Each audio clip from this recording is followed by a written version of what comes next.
یہ امت مسلمہ کا متفقہ عقیدہ ہے. اس پر درجنوں آیتیں ہیں قرآن مجید کی، 150 کے قریب نبی پاک کی حدیثیں ہیں. کتنی جی؟ کوئی عالم فاضل زیادہ پڑھا لکھا ہوگا، مقررہ حدیث کو دیکھے گا یا اور ریسرچ کرے گا تو شاید زیادہ وہ نکال لائے، لیکن 150 کے لگ بھگ محبوب کی حدیثیں ہیں جن میں حضور نے فرمایا میں آخری نبی ہوں، میں آخری نبی ہوں، میں آخری نبی ہوں. 150 کے قریب جگہ حضور نے فرمایا اللہ نے میرا نور نبوت پہلے سب سے پیدا فرمایا ہے، پر میں آخری رسول بن کے آیا ہوں، میں آخری نبی ہوں. میرے نبی پاک علیہ السلام نے فرمایا، جس طرح کو یہ بخاری مسلم کے لفظ ہیں، فرمایا کوئی آدمی مکان بناتا ہے بڑا پیارا، بڑا حسین، بڑا خوبصورت، ہر قسم کے نقش و نگار کرتا ہے، پر ایک اینٹ کی جگہ خالی چھوڑ دیتا ہے، ایک اینٹ کی جگہ. اب جو آدمی بھی آتا نا، گھومتا دیکھتا مکان، اسے بڑا اچھا لگتا اس کا مکان، پر وہ دیکھتا کہ یار یہ ایک اینٹ کی جگہ خالی ہے، اگر کبھی یہ بھی مکمل ہو جائے تو مکان. بات کی سمجھ آ رہی ہے؟ یہ خود حضور نے مثال دی. میرے حبیب پاک علیہ السلام فرماتے ہیں اللہ تبارک و تعالی نے جب نبوت کی حسین عمارت کو بنایا تو سارے نبی آ گئے، پر ایک اینٹ کی جگہ خالی تھی. فرمایا میں آیا ہوں تو دیوار مکمل ہو گئی، اب کسی اور کی گنجائش ضرورت ہی نہیں. مکمل اکمل کامل دین نبی پاک کا. یا رسول اللہ آپ کس کس کے رسول بن کے آئے؟ فرمایا یا ایھا الناس انی رسول اللہ الیکم جمیعا، اے تمام انسانوں میں تم سب کی طرف اللہ کا رسول بن کے آیا. قرآن مجید نے کہا میرے نبی پاک صلی اللہ علیہ وسلم صرف انسانوں کے رسول نہیں، وما ارسلناک الا رحمتا للعالمین، جس کو اللہ نے بنایا ہے ان سب کے حضور رسول بن کے آئے، سب کے لیے رحمت بن کے آئے. دائرہ کار ہی بڑا وسیع ہے. تو اب کسی اور کی گنجائش ہے؟ ہاں کچھ لوگوں کو بیماری لگتی ہے، پاگل ہو جاتے ہیں، پاگل ہو جاتے ہیں. دعویٰ کرنا ہمارے زمانے میں ویسے ہی آسان ہے، اور پاکستان ہندوستان ویسے جمہوری ملک ہیں. نبی پاک صلی اللہ علیہ وسلم نے فرمایا تھا کہ میری امت میں 30 کے قریب ایسے دجال جھوٹے ہوں گے، 30 جو دعویٰ کریں گے کہ ہم اللہ کے رسول ہیں، 30. لیکن فرمایا میں آخری نبی ہوں، میرے بعد کوئی نبی آ سکتا، انا خاتم النبیین لا نبی بعدی، میں آخری نبی ہوں، میرے بعد کوئی نبی آ سکتا. 30 کے قریب. خود نبی پاک علیہ السلام کے زمانے میں 2 بندوں نے دعویٰ کر دیا تھا ہم نبی ہیں.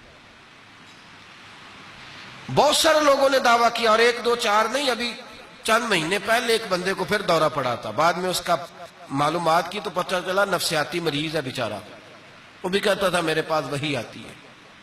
بہت سارے لوگوں نے، لیکن ایک بندے نے ذرا منظم ہو کے دعویٰ کیا، اور خود چونکہ وہ انگریز کا وفادار تھا، تابع دار تھا، وہ کہتا تھا میرے آنے کے 2 مقصد ہیں. معاذ اللہ اپنے آپ کو نبی کہتا تھا. 2 مقصد ہیں.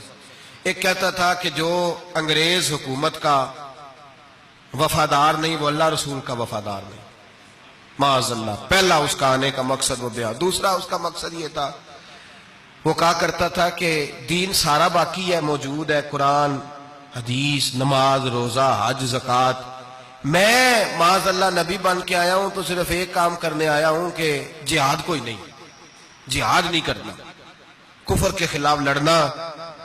آپ کو پتہ تو چل گیا ہوگا میں کس کی بات کر رہا ہوں. مرزا غلام احمد قادیانی، اس کے ماننے والوں کو مرزئی بھی کہتے ہیں، احمدی بھی کہتے ہیں، قادیانی بھی کہتے ہیں. ایک ہوتا ہے کافر، ایک ہوتا ہے مرتد. ان دونوں میں فرق ہے. عیسائی، یہودی، سکھ، ہندو یہ کافر ہیں، ان کا اپنا عقیدہ ہے، ٹھیک ہے، جو وہ کر رہے ہیں. اسلام کسی پر جبر کا حکم نہیں دیتا، موج کریں، لگے ہوئے لگے رہے، ہم انہیں دین کی دعوت دیں گے پر ان پر کوئی سختی نہیں کر سکتے. ایک مرتد ہوتا ہے جو لبادہ دین کا اڑتا ہے، اپنے آپ کو مسلمان کہتا ہے، قرآن والا کہتا ہے، اسلام والا کہتا ہے، لیکن دین میں رخنا ڈالتا ہے، نیا عقیدہ کرتا ہے، وہ مرتد ہے، اس پر سختی کرنے کا حکم ہے. مرزائیوں کی مصیبت یہ ہے کہ وہ کہتے ہیں جی ہم قرآن کو بھی مانتے ہیں، ہم اسلام کو بھی مانتے ہیں، ہم نبی پاک صلی اللہ علیہ وسلم کو مانتے ہیں، بس آخری نبی نہیں مانتے، ایک نیا نبی مانتے ہیں، اور پھر رنگ بڑا عجیب دیا، کہتے ہیں ذلی نبی ہے، بروزی۔ نوکھا فلسفہ سنیں آپ حیران ہو جائیں گے۔ ذلی نبی کہتے ہیں میں مستقل نبی نہیں، میں نبی پاک کا سایہ بن کے آیا ہوں، یہ اس نے دعویٰ کیا ہے۔ کہتا ہے میں مستقل نبی نہیں، میں حضور کا، اور بیوقوف جس خدا نے اپنے رسول کا سایہ بنایا ہی نہیں کہ کسی کے قدم نہ آ جائیں، تیرے جیسے شخص کو سایہ بنانا تھا جس کی ایک آنکھ بھی کوئی نہیں، کانا ہے بیچارہ، مرزا کانا تھا، ایک آنکھ اس کی سلامت۔ اللہ کے نبیوں میں کوئی نقص ہوتا، کبھی محدث ہو گیا، کبھی وہ مجدد ہو گیا، پھر کہنے لگا میں امام مہدی ہوں۔ پھر اس نے تھوڑی ترقی کر لی تو کہنے لگا میں مسیح موعود ہوں، وہ جو حضرت عیسیٰ علیہ السلام نے دوبارہ پیدا ہونا تھا تو لہذا میں آ گیا ہوں، معاذ اللہ۔